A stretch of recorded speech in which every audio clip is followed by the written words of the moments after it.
When I first read the article about the Nazareno culture, I was honestly in shock about the way that this culture could even see the way that they were being presented and think that the decisions they were making were morally and ethically sound.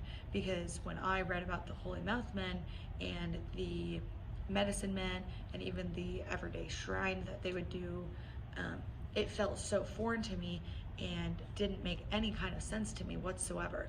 But the second that I realized that it was American culture instead, I became defensive almost and tried to say, oh, well, this makes sense because of XYZ.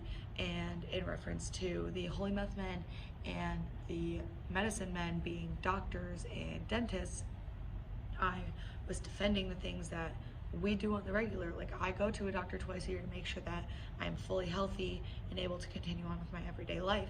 And I go to the dentist to make sure that my teeth aren't rotting. And so while that's normal for me, that could honestly be a foreign concept to someone in another country. So having that mental shift and the realization of the way my country might be presented to someone else, and it being presented in a way that the things we do might not be morally and ethically sound, was so interesting to me.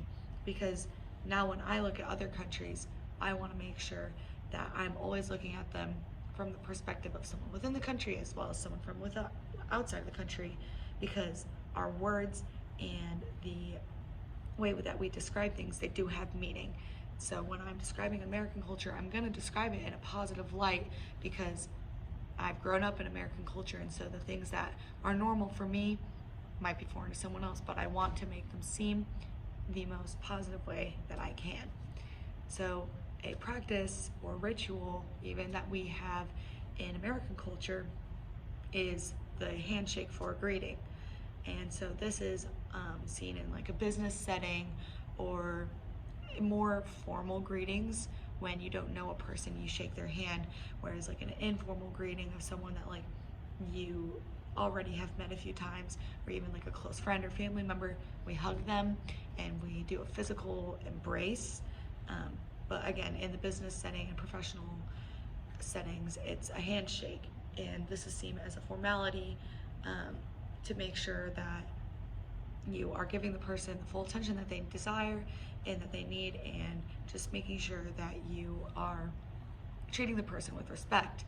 So in other cultures, they don't necessarily use the handshake.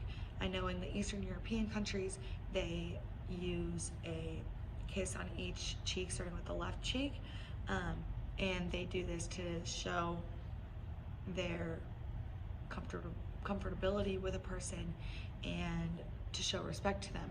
And so that's a foreign concept in America. We don't kiss the person on each cheek. We just do the handshake or even a hug. And so this is connected to the values of America, because in America it's very straightforward and it is more formal when you meet someone for the first time, whereas in other countries you can be accepted more quickly almost. So throughout history, the handshake has changed and developed. It started out in the early centuries in the BC. It was recorded and has developed over time because America is still considered a young country, because we only became a free country and like just set apart from England in 1776, American history. And so the development of the handshake has changed over time into where we hug a lot more now, and it's more normalized to have almost an informal greeting, but it's still in the professional industry, a handshake is the greeting that you go with. You don't go with any other form of a greeting because that would not seem normal almost. So for US culture, I feel like the handshake has been more beneficial because it has helped make America unique and set apart from other countries, as well as show a formal greeting in a way that still embraces the other person physically, to where you're having that connection with someone else. This is talked about in the history website and it just talks about the importance of a handshake and how it's developed over time. And there's a quote in there by Walter Burkett that says, an agreement can be expressed as quickly and clearly in words, but is only made effective by a ritual gesture, open, weaponless, hands stretched out towards one another, grasping each other in a mutual handshake.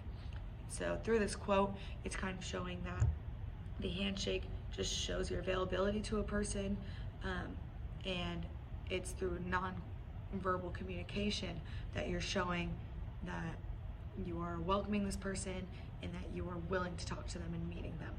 And that's why I feel like the handshake has been more